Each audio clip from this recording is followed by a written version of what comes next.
আজ 20 বছর পর মা প্রথমবারের মতো মেয়ের প্লেটটা বাদ দিয়ে টেবিলে ভাত সাজাবে। ক্লান্ত হয়ে বাবা রাতে বাড়ি ফিরবে। মনের ফুলে ডেকেই বসবে মেয়েটাকে, মা গো, মা খেতে আয় রে মা। কিন্তু মেয়েটার ঘর থেকে কোনো আওয়াজ আসবে না। খাবার টেবিলে একটা চেয়ার ফাঁকাই থাকবে আজ থেকে। কি বিচ্ছিরি শূন্যতা। মেয়েটা শ্বশুর বাড়ি চলে যাচ্ছে। প্রচন্ড ভারী ব্যাগটা নিয়ে মেয়েটা সিঁড়ি বেয়ে নিচে নামছে। ব্যাগের চেয়েও ভারী হয়ে আসছে তার বুকের ভেতরটা।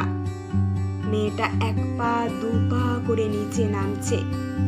1 ফোঁটা 2 ফোঁটা করে গাল বেয়ে অশ্রু নেমে যাচ্ছে জোড়া চোখে।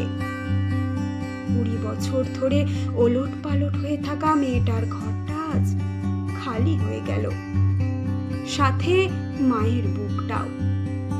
বিয়েটাই সুন্দর, বিদায়টা সুন্দর না।